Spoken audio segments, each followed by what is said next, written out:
Well, hello everyone, and welcome back. It is 2021. We made it through the trials and tribulations of 2020. It was a roller coaster.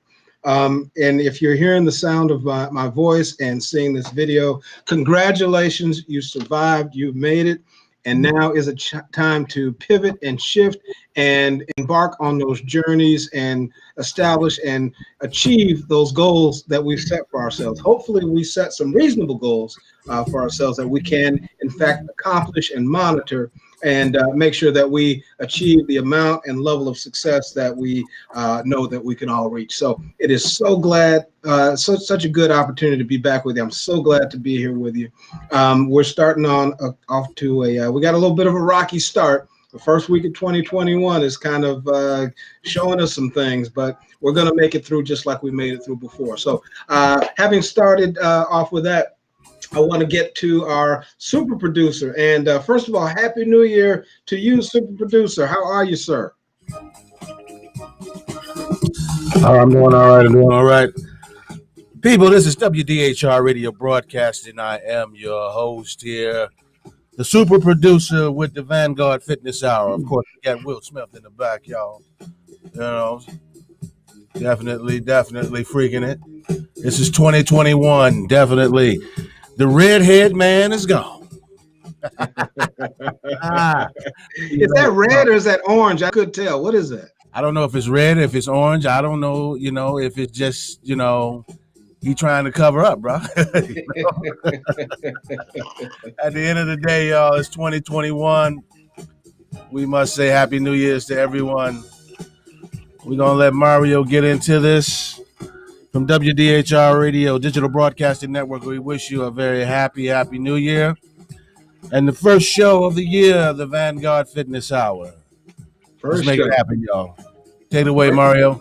All right, first show and looking to get off to a great start. So glad to have each and every one of you with us. 2021 is going to reveal and share with you a lot of progressive innovations that we're looking to make, not just in this program, but in the fitness industry as well. And I'm glad to have you all along for the ride for that. If you happen to have encountered any stumbling blocks or any obstacles to achieving your ultimate level of fitness, that's all in the past. It's time to move forward now. It's time to achieve the things that you know you can achieve, the things that you need to achieve. And I'm going to be here right with you every step of the way. So with that being said, let's get going, because as always, we've got 20 pounds of fitness information, motivation, and inspiration to stuff into a 10-pound bag. So it's time to get going. And I want to start off with a brief update from our super producer. Now, as most of you, our regular listeners, already well know, super producer embarked on a fitness journey of his own. So I created a workout regimen for him. He wanted to make some changes, some modifications to his physiological structure, becoming more fit and healthy. And I just want to find out how that is going for you. Like I said, we're already on the new year. Just wanted to get the low down and dirty from you. What are you experiencing? Any setbacks, any successes, anything that you want to share with the audience? Because like them, I'm eager to hear myself. I refrained from reaching out to you earlier because I wanted to be as surprised as everyone else. So I didn't want to have any advance notice. I just want to hear how things are going. Well, things are going great, definitely great.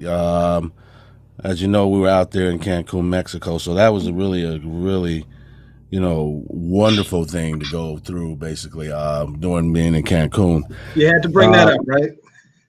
Yeah, I did have to bring that up. I'm going to bring that up. We're going to go back. I'm bringing that up. Okay. Just get a big piece of luggage that can fit a guy that weighs about 195 pounds in. I'm just saying. I'm not doing all that. You got to find your own way there, bro. No, but the workout is coming along well. What I've started doing is, like at night, you wake up at night, bathroom or whatever. And so, I've been hitting the push-ups, basically. And I'll get in like 10, 15 push-ups before I get back into bed and go to sleep. So I've found doing that kind of is, really cool.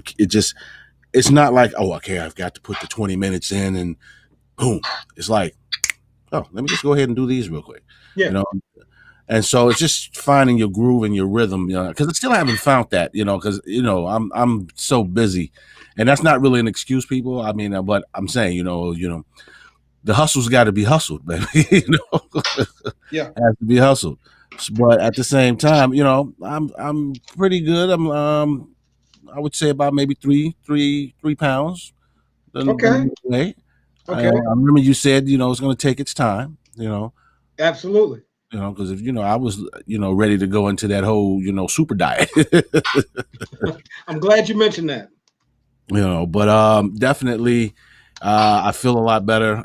Still, and I think that's something that Mario, me and you will probably be working with once I speak with my doctor in regards to the sciatica. Still a little bit right there, and I'm thinking, and baby has told me, that it's just still a pressure on that disc back there.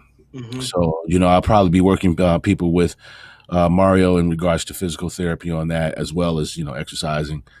But overall, feeling definitely good. Great support, from the family, especially, the guru of music, the 50% owner. The one that, he's basically, I ain't gonna say 50%, she run the show, bro. Yeah, that's pretty much it. I'm glad you cleaned that up. Yeah, I'm cleaning it up pretty much. I'll just sit here and do what I do. That's it. And just remember, you're king of the castle until she gets home. Exactly. So when she ain't home, I just have a blast. But definitely great support from her. But definitely looking good. It's looking good. So I appreciate it. Me and Mario probably will be getting back into the actual where he can see my progress via the information that he has sent me. So we'll be doing that probably starting next week. But otherwise than that,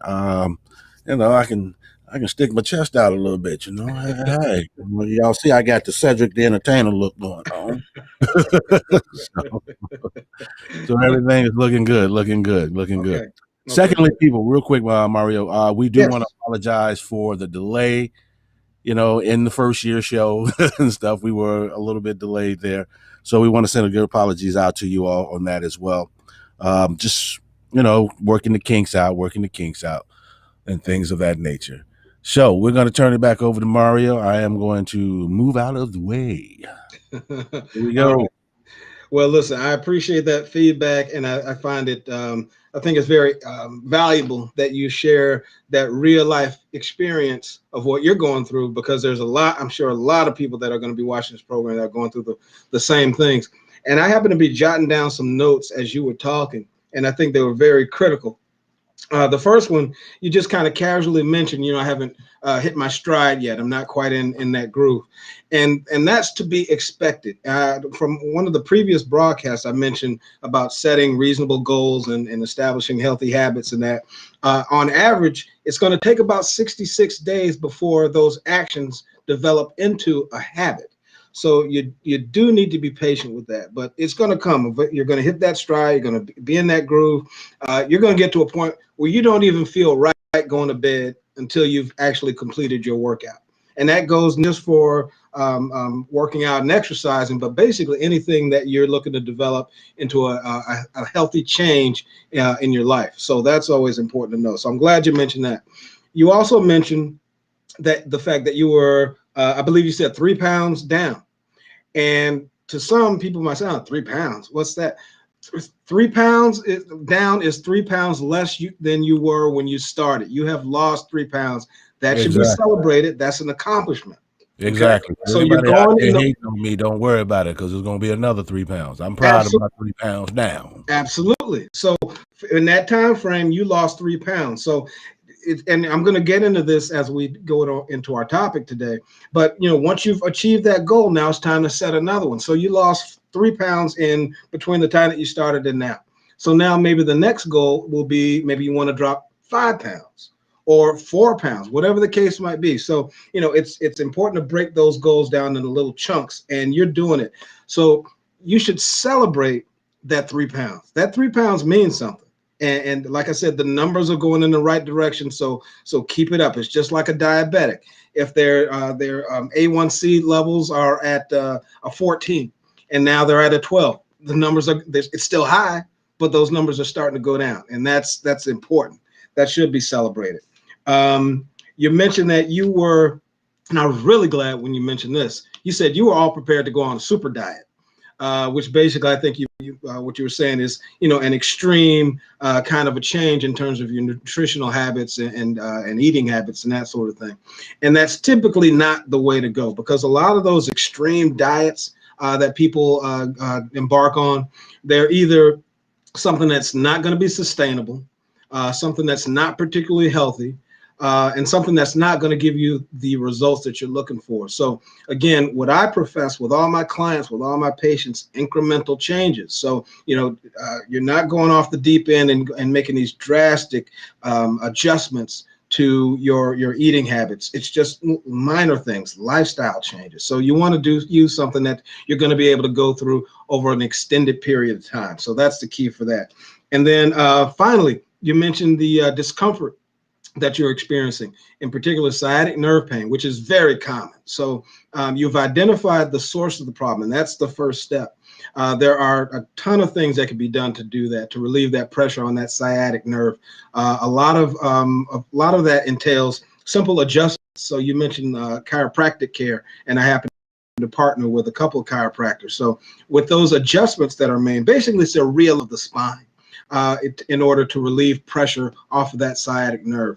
Once that is accomplished and you experience a certain degree of improvement, that's when I come in and I perform functional therapeutic activities, exercise rehab, that sort of thing, to kind of take you to that next level, to get you to a point where you're functioning at an optimal level. So that's those are some key points that you brought up, and I'm glad you did. So thank you very much for sharing. So I wanted to get into, since we had that update, I wanted to get in our first couple topics, and that is fitness in the news. Now, the interesting thing about that is there's always something new that's going on, and it's a challenge just to keep updated and to find out, well, there's all these this great information that's floating out there. What am I going to share with the audience? So I decided to share with you an article that just came across my desk yesterday.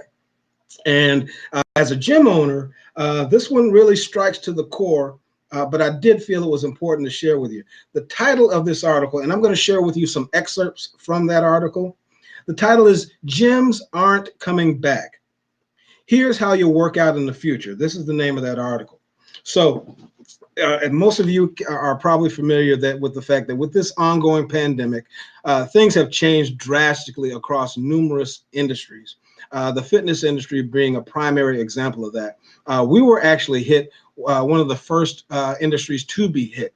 So back in March of last year, when things started to develop into what eventually became a full-blown pandemic, gyms were one of the first businesses or industries to actually have to shut down. And the industry has not recovered from that. And it's not just the small independents, it's the big boys as well.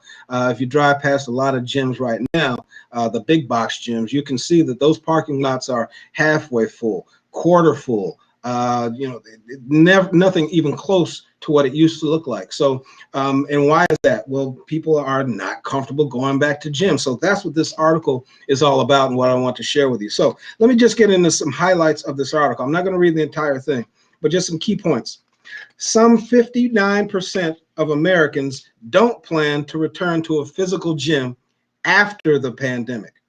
What will fitness look like then?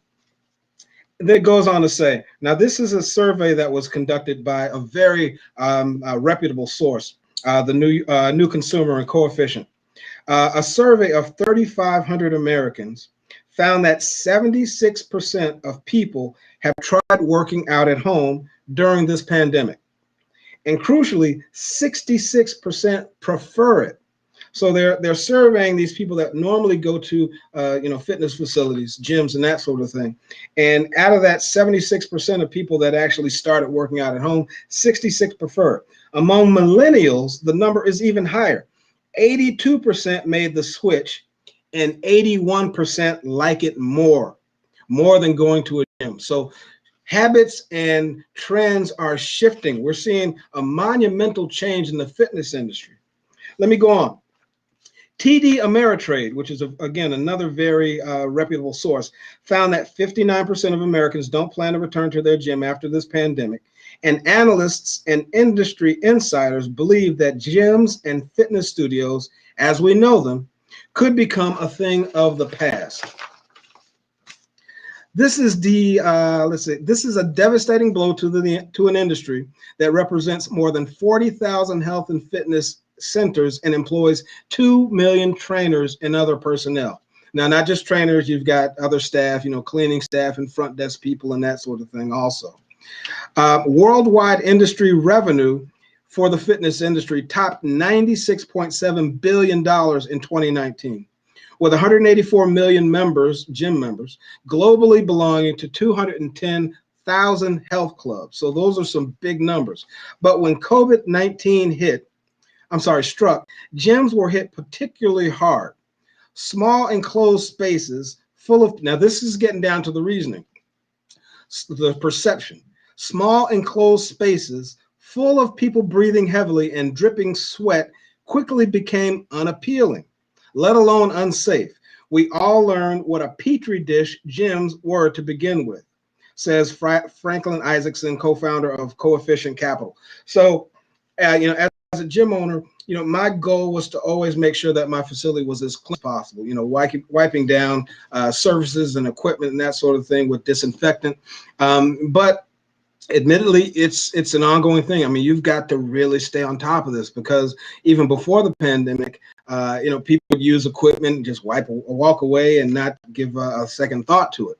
So you really have to keep up on cleanliness. So now that's been taken to another level.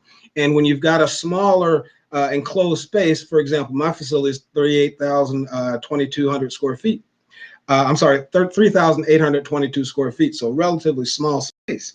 So in order to, ventilation is key, right? So if you got a smaller space, you've really got to make ventilation a key factor in how you're able to provide a service to your members. So how do you do that when you got a small space? Well, if you're an independent gym owner, to upgrade completely and renovate and install a brand new ventilation system is extremely costly. So how many small gym owners are going to be able to handle that? Maybe the big boxes can do it, but the small independents, they're struggling right now. And that's a big reason why. So the article goes on. Brad Olson, let's see, this guy is with Peloton, right? And you're familiar with that equipment, the bikes that have the video screens and the link so that you can have training in that.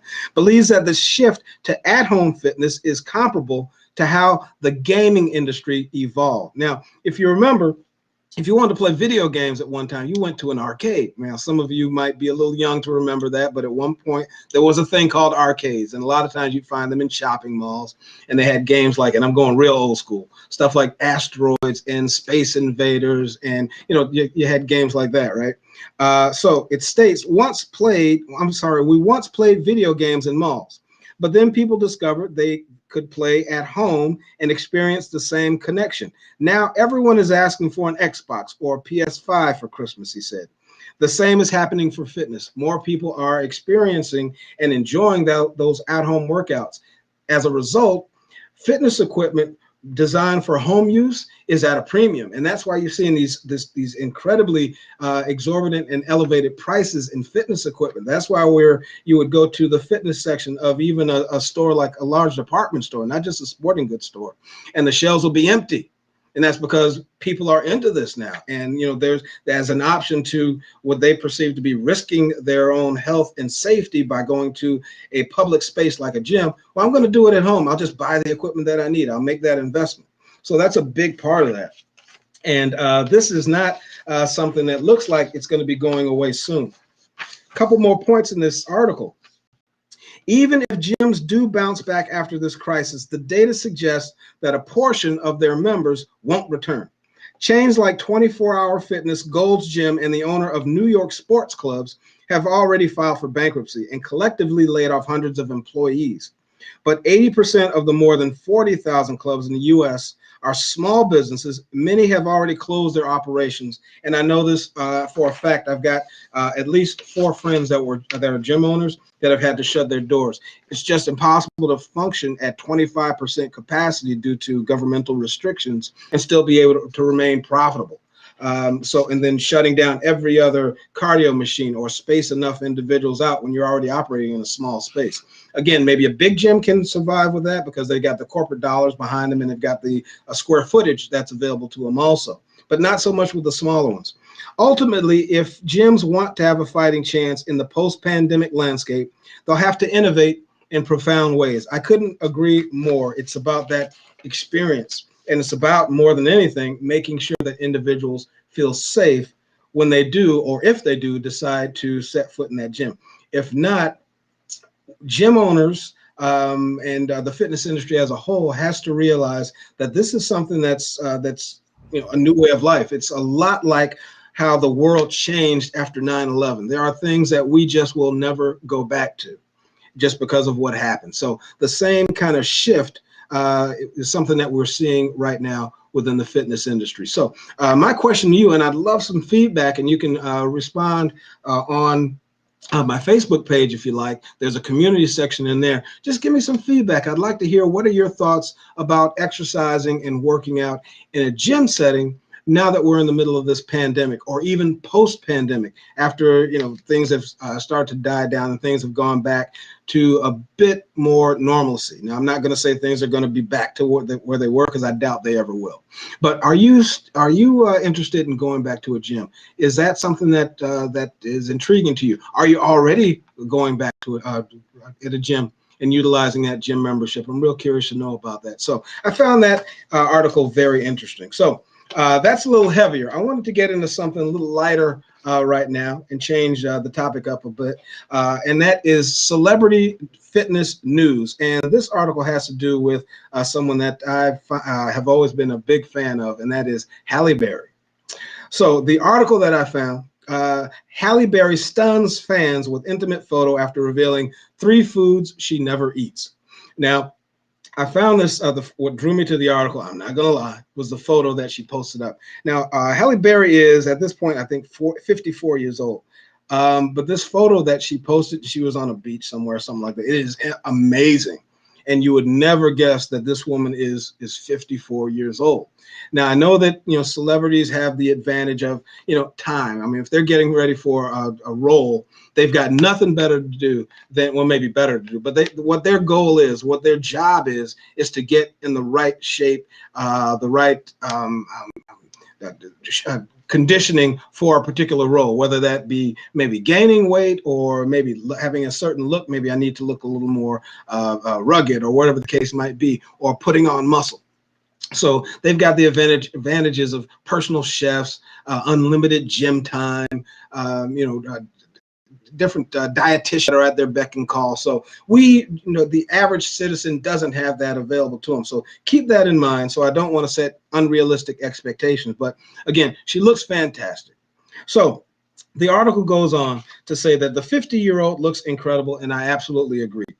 So what does she do? Now, what I wanted to do is kind of whittle it down to the basics. What are the things that she has adopted into her own fitness regimen or dietary alterations that the average person can do?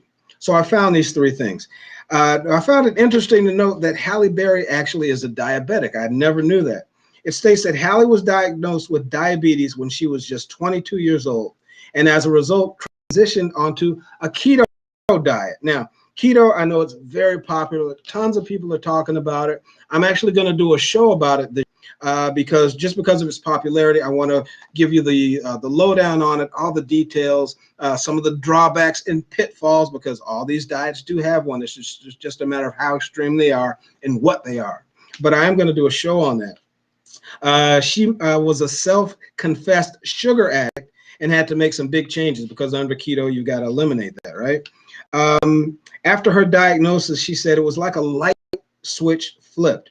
Her health was on the line, and there's no bigger motivation, in my opinion, than your health being at risk. So she went cold turkey on her sugar-filled ways. It started. So obviously she eliminated or at least significantly reduced her intake of sugar. She said she got rid of the candy, the desserts, even the super sweet fruit. And people a lot of times will say fruit, it's not sugary. Well, there's a substance in fruit called fructose, which is the sugar that comes from different fruits. She now satisfies her sweet cravings with things like blueberries and raspberries, which have lower levels of fructose. Halle also avoids refined carbs, including bread, rice, and pasta. Now, the thing about that, breads, rice, and pasta, they're the cornerstone of many a meal. And the taste is just something that, it's kind of hard to get away from, and it's hard to break because when you're in the habit of consuming pastas and flours and breads and that sort of thing, it's tough to get away from that. So it takes a very disciplined approach. The third thing that she did was she ditched regular wine for low sugar wine. Okay.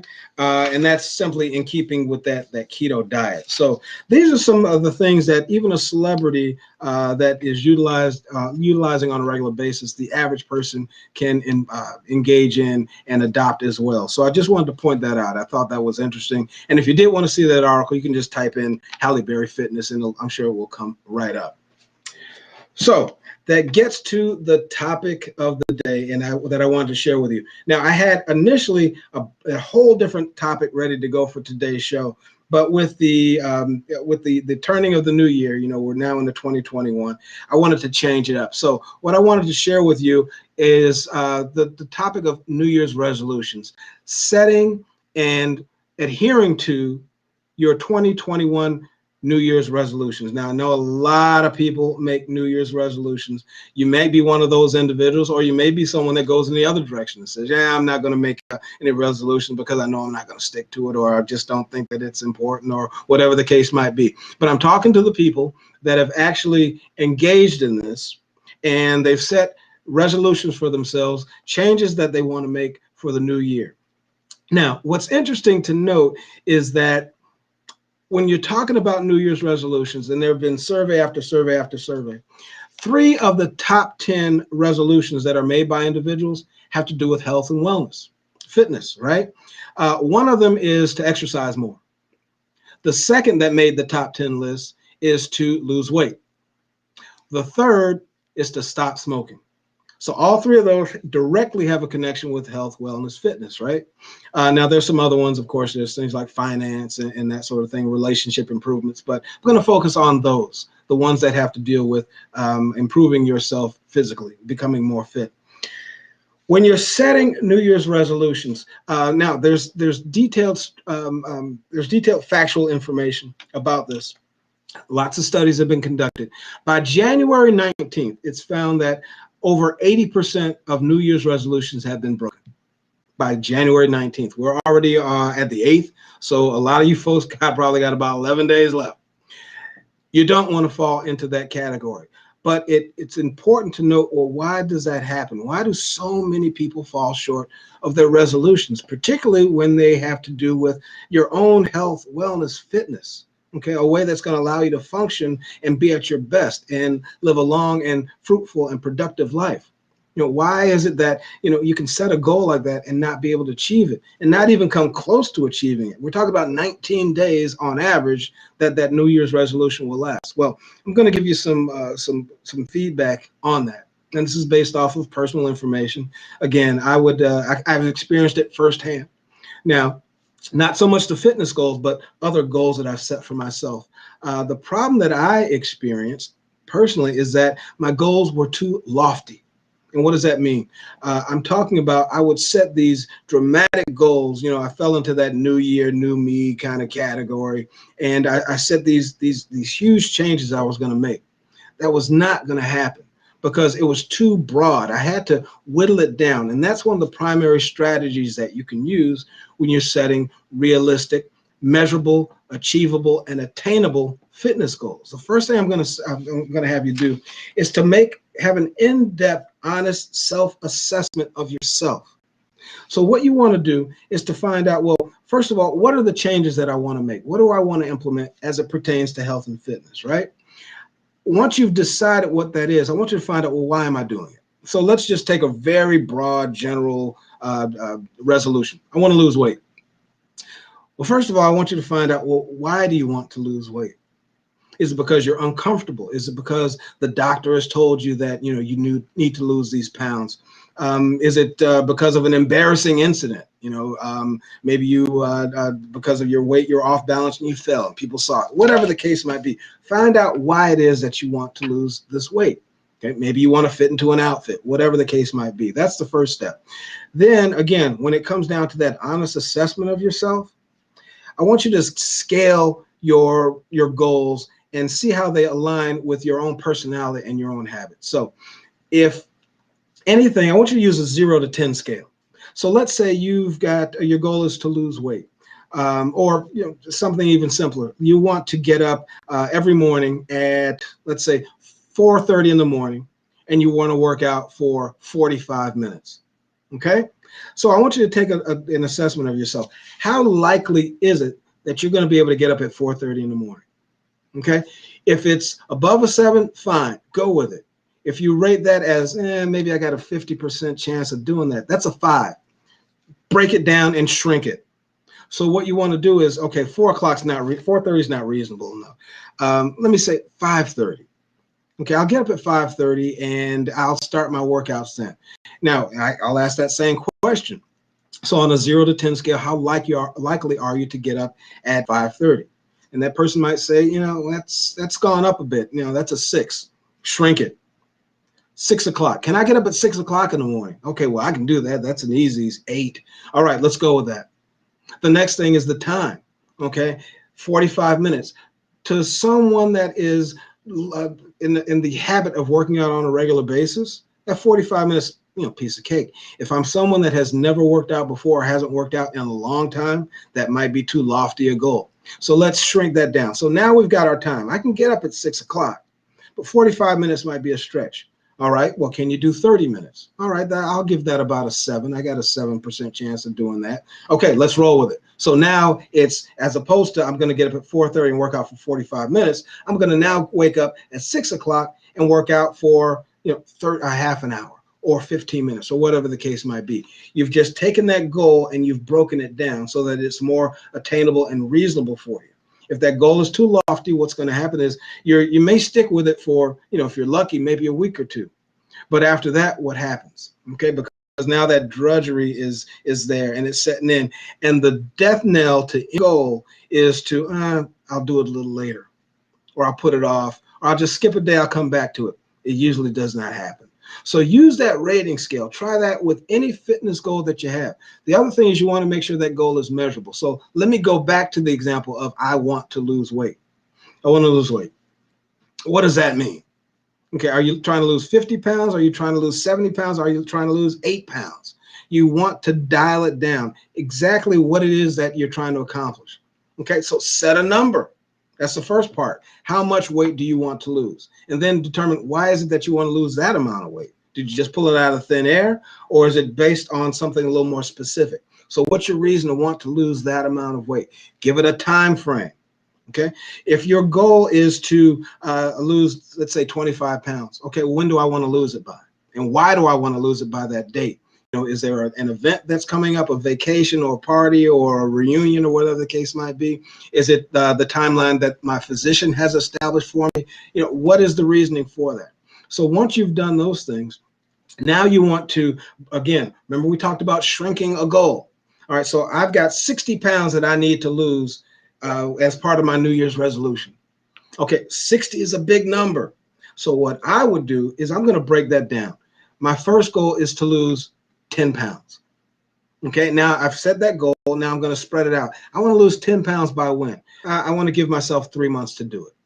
Okay, that's a fairly reasonable goal. I mean, it's still going to be challenging. It's not easy to drop that weight, especially if you're just starting out, but it's attainable. So you want to break that down into chunks. Once I've hit that 10-pound goal, then I want to set another one. Okay, this next series of months, this next 3 months, I want to lose 12. Or I want to lose 8, whatever the case might be. You'll start to develop a feel for it as the year goes on and as time progresses. So you want to make sure that those goals are broken down into reasonable bite-sized chunks, because what happens is, you know, when you set that goal and it's too lofty and the progress is slow. That's why that conversation with Super Producer was so important. He mentioned 3 pounds. All right. A lot of people will get frustrated by that, but don't get frustrated, because you're making progress. So that 3 pounds should be celebrated, but you want to make sure that you're keeping that going. You're still going in that same direction, as opposed to, now, Super Producer might have a goal of he wants to lose 25 pounds. Well, he's 3 pounds in now. So you want to, again, progress with that. Okay, reset your goals, reestablish, because when you set a goal that is too lofty, when you don't achieve it, like some people would say, I'm trying to lose 60 pounds. I've only lost 3 so far. This ain't working. I'm tired. I'm fed up. I've been doing this, and this, all the right thing. All I've dropped is 3 pounds. They get frustrated with it. They say, screw it. I'm not doing it anymore. Or they become lax in their routine.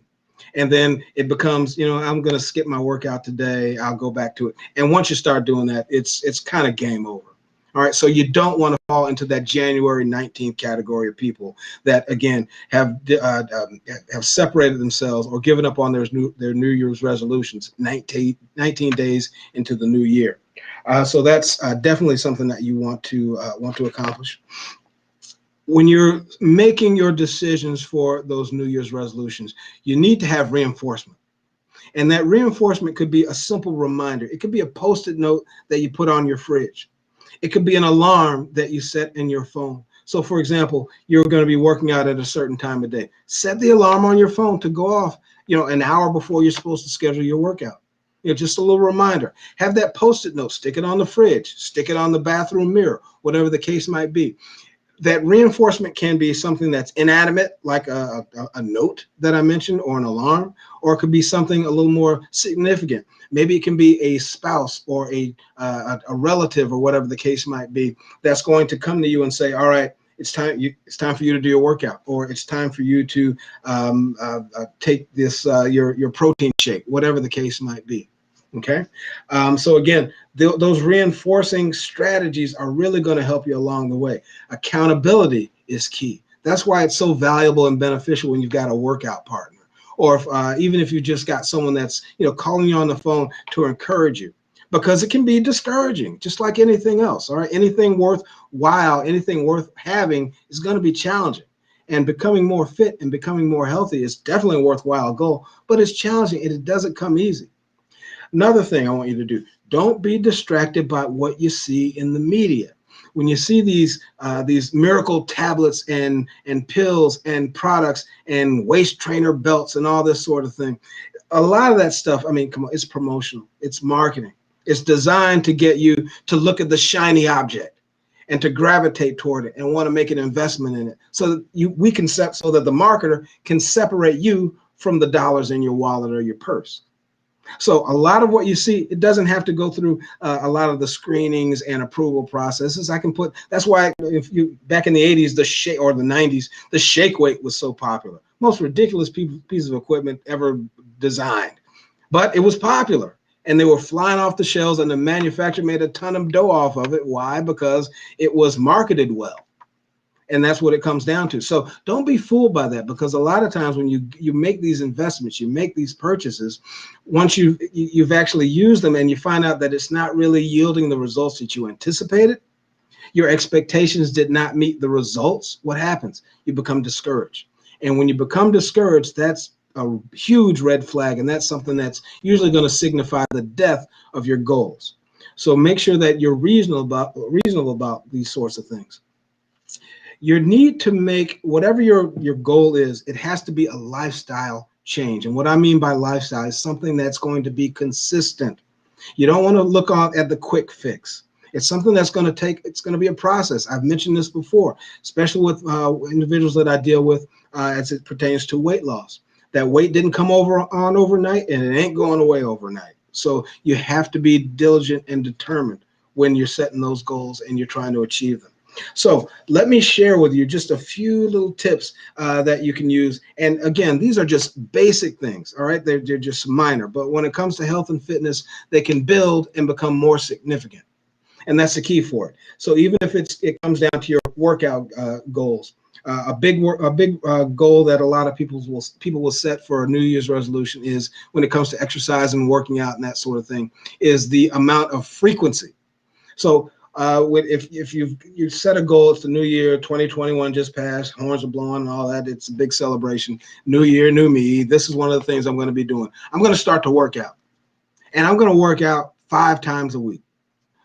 Monday, Wednesday, Thursday, Saturday, and Sunday. Those are my workout days. Now, for some people, that might be very achievable.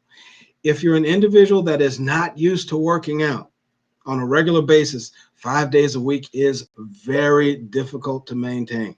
You might make it through that first week, or even the second week, but what happens afterwards? Because you're going to have something that's going to set in. You're going to have delayed onset muscle soreness, and that's basically just the fact that your body is responding to the exercise that you're now putting it through. So you're going to be sore, and it's very difficult to drive up or dig up the motivation to go back after you've taken that kind of a beating. All right, but it's to be expected. But when the goals are too lofty, 5 days a week, how reasonable is that? Go back to the assessment that I brought up. Put it on that 0 to 10 scale. How likely, based on your schedule, based on your activities, based on your responsibilities to others, how likely is it that you're going to be able to dedicate a 1-hour workout 5 days a week to yourself? If that number comes down, you know what, now that I think about it, maybe a 4. Okay, shrink it. All right, so how likely is it that I can work out 3 days out of the week? Okay, that's pretty close. Well, maybe it comes down to maybe that's a 6. Okay, it's below that, your likelihood. All right, so let's scale it back even more. How likely is it that you can work out or exercise once a week, 1 day a week? And you might say, oh, that's a piece of cake. I can do that. That's a 9. All right, let's go with it. Now, again, don't be discouraged. Don't let others influence you into thinking 1 day a week. That's nothing. It is something. Because if you're talking about an individual that has never worked out before, 0 workouts in 2020. Well, now 1 day a week, we're talking about 52 workouts during the year. You've gone from 0 to 52. That's an accomplishment. And you can always ramp that up. So maybe one weekend you're feeling pretty good. So in addition to that regular 1 workout, maybe I'll throw in another one. And maybe you get to that point, you build to the level where you're working out 3 times a week, and then maybe eventually 5. But again, incremental improvements and adjustments when you're setting these kinds of goals. You want to make sure that they're reasonable. So let me give you 6 that I kind of jotted down. Now, again, these are just bare bones, basic things. I'm kind of gearing these toward individuals that are maybe coming from a sedentary lifestyle, just getting started with exercise. I just want to give you some foundational basics. So the first one, get in the habit of standing up every hour. Now, I know that this can seem like a minuscule change, but it does make a difference. So a lot of us, if we're at work, if we're at home, if you think about it, just kind of go back and reflect, or maybe even kind of take an assessment of what you do when you go home tonight. How long do you actually spend in a seated position? It's not easy. I mean, it's difficult to achieve 1 hour of sitting time. Most programs, if you're watching a movie, what do most movies last? 2.5 hours maybe? Okay, maybe you get up long enough to maybe get a drink or a snack from the fridge, but for the most part, you're in a seated position. It's real easy to go that amount of time without standing up. So just get in the habit of, at least once an hour, stand up, move a little bit, and then go back to what it is that you were doing. So that's a real simple thing that you can do. Number 2, if you don't know how to cook, that's all right. There's recipes out there to do it. You can find things online, or you can make a purchase of a healthy eating cookbook or whatever. If you have someone in the house or that you're close to that does know how to cook, maybe they can show you. But get in the habit of cooking at least one meal each day. And that could be your breakfast, it could be preparing your lunch, it could be dinner. Because when we eat out away from home in a restaurant setting, or we're getting carry out, or whatever the case might be, you lose control. You lose control of the portion size. You lose control of the way that the food is prepared. You lose control of the ingredients that are there. So get in the habit of preparing at least one meal, and make it a healthy meal, just one. Okay, and then go from there, because that's going to make a huge difference in terms of your dietary nutritional habits. You get to pick what that meal is consisting of, and you're going to make sure that you're going to select healthy food items to integrate into your dietary changes or your habits. Number 3, cut your screen time by 10 minutes a day. Now, this, again, seems like a minor change, but get away from being in front of that screen. And I'm not just talking about television. I'm talking about phones. I'm talking about tablets. I'm talking about video games, whatever the case might be. Reduce that time by just 10 minutes. Okay, and substitute that time for something positive that's going to benefit you. Okay, maybe a 10-minute walk. Or maybe if you got a flight of stairs in your house, maybe you can walk the stairs and then go back down again. Maybe it's time to to have a healthy snack, whatever the case might be. But find something, read. Maybe it's a periodical or a book or something that's going to be beneficial to you, something that's on health or wellness, whatever the case might be. But take that time away and substitute it with something that's more positive and more beneficial. Easy to do, okay? But I want to see you do it. So that's number 3. Number 4, stretch. How often should you stretch? Every day. And it's just like when I work with my physical therapy patients, my exercise rehabilitation patients, what do I do with them? One of the first things when I'm working to develop functional mobility from an individual that may be coming back from an injury or has been dealing with a debilitating neurological condition, to get them back to optimal levels of health and strengthening and mobility and that sort of thing, stretching. And what I tell them, in order to get into that habit, I want you to make sure that you schedule it twice a day. And I try to keep it as simple as possible, because I know that during the day, if I say I want you to stretch it 3, 4 o'clock in the afternoon or whatever the case might be, it's usually not going to happen, because life gets in the way and you get busy and that sort of thing. So my recommendation, just like I share with all my patients, once in the morning, first thing out of bed, I mean, even before you brush your teeth and get into that bathroom, get out of bed and start to stretch. Now, there's a lot of different stretches that you can do for just about any part of the body. I'd be happy to share some of those with you when I give my contact information out. You can send me an email. You can contact me on Instagram or Facebook. I'd be happy to share with you some basic stretches, but first thing out of bed, and then once again before you go to bed. Easiest thing to remember, because it's at the beginning and the very end of the day. That's why I set it up that way when I work with patients. But get in the habit of doing some stretches to keep yourself mobile. And there is a very common saying in the fitness industry, particularly what I do when it comes to physical therapy, and that motto or that lesson is motion is lotion. And what does that mean? A lot of times, especially when you're older, in my age group, mobility becomes a little more challenging, a little more interesting, I'll say that.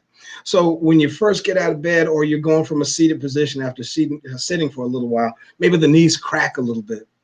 Or maybe when you first get out of bed, it's like, oh, that back's a little stiff. You got to get moving. But once you're up and you're moving and you're doing some things, now you're starting to feel a little bit better, because now you're starting to increase blood flow. The joints have become more lubricated, and it's a little easier to get into those regular habits. So it's not as bad once you get started. Okay, but first thing out, so you're a little tough. You're kind of like that car that needs to warm up a little bit before you start to drive and hit the road. So keep that in mind. Have at least, here's tip number 5, have at least, one less glass of wine. Now, it doesn't have to be wine. If you're an alcohol drinker, this applies to you to all categories. It could be one less glass of wine. It could be one less beer. It could be one less shot of liquor, whatever the case might be. But get in the habit of producing a lot of women upset. You know that, right? I know. That you know how they feel with them kids in the house. I know they looking for Calgon and a glass of Chablis to take them away. Tell them people that. I know, all these women out here hunting us down. I know, particularly when we're talking about, being in the middle of this pandemic, because and I like to monitor a lot of these economic trends. Liquor sales have been way up. People are drinking a lot more because it's a coping mechanism. It's an escape. It's not a healthy escape, but it's a way to kind of separate yourself from what's going on. I mean, it's stressful to watch the news every day. I mean, think how stressed out a lot of people were just a couple of days ago. Okay, and watching what was going on at the nation's capital. I mean, that's stressful stuff. Every time you turn on the news, what's the first news story you hear? What are the COVID numbers? If you watch economic news sources, things like CNN or MSNBC, one of the first things you hear is about the economic state of the country right now, with the jobless claims and and stock values falling and that sort of thing. So all that stuff is stressful. A lot of people will turn to that glass of that bottle of beer or that glass of wine or whatever the case might be. Try to reduce it by just one less. Okay, so if you're in the habit of maybe at the end of the day, I like to have a couple glasses of wine, make it 1. Or maybe if you have on average 4 glasses of wine a week, make it 3. Okay, get in the habit of doing that, because alcohol, just because it's liquid doesn't mean that there's not sugar in there. All right, so you want to get in the habit of doing that. The last tip that I want to give you: drink 1 more glass of water a day. And again, it sounds very simple, but you would be amazed at how many people go through an entire day without drinking even a sip of water. I'm not talking about coffee. I'm not talking about tea. I'm not talking about Kool-Aid. I'm not talking about sports drinks. I'm talking about plain old water. Now, I don't care if it's water that comes out of your tap. Maybe you don't like the flavor of it or whatever the case might be, which is a little odd. I mean, I grew up, if I was thirsty and out playing, I drink water out of a garden hose, whatever the case. But maybe you don't like that. Maybe that's not you. It's got to be distilled water or spring water or purified water or whatever. Just get in the habit of drinking more water and start small. 1 glass will do it. Just your intake by 1 glass of water, 1 additional one. So these are just some basic little New Year's resolutions that you can set for yourself. Now, what did all of them have in common? They're easily achievable. They're significant in terms of their overall benefit and impact. You can build on them, because now that 1 glass of water can become 2 or 3 or 4. There are things that are measurable, so I can actually see what it is that I'm doing and how it's benefiting me in the long run. So that's what I want to share with you today. And again, it's 2021. We're into a brand new year. It's time to make some significant changes. And if this past year has taught us anything, it is that our health has to take precedence over anything else. Because who is receiving the blunt end of this pandemic and this virus? It's individuals that have compromised immune systems and other comorbidities, things like obesity, diabetes, high blood pressure, things like that. We want to get those things under control, because I want each and every one of you to be in the best shape and be the healthiest and happiest that you can be, totally, because that way we're going to all benefit.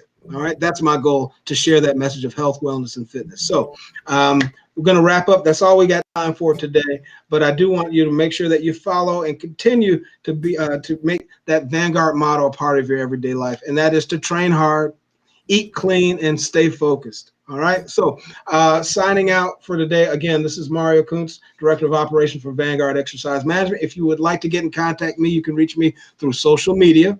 And that is through Instagram. It's Vanguard, VANGUARD, managed, MGARD, MGT, followed by the number 1. You can reach me on Facebook at Vanguard Exercise Management. Just type that in, it'll come right up. You can send me an email at VANGUARDMGT@yahoo.com. I do respond to any and all messages. And in fact, that's one of the messages is the reason I picked today's topic, because people are asking me about New Year's resolutions. If you do want any more information, please feel free to reach out to me. I'd be more than happy to respond and give you all the information and tools that you need.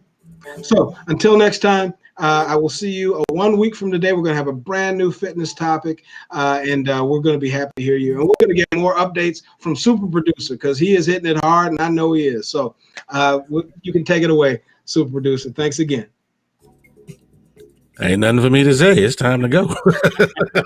I like to always make sure we get that out, because I know you always have a lot on your mind. But I appreciate all the audience and everyone that tuned in. Again, have a safe, happy, and healthy New Year. Everybody be safe out there. Continue to mask up. Continue to mask up. This is the Vanguard Fitness Hour live on the Digital Radio Broadcast Network.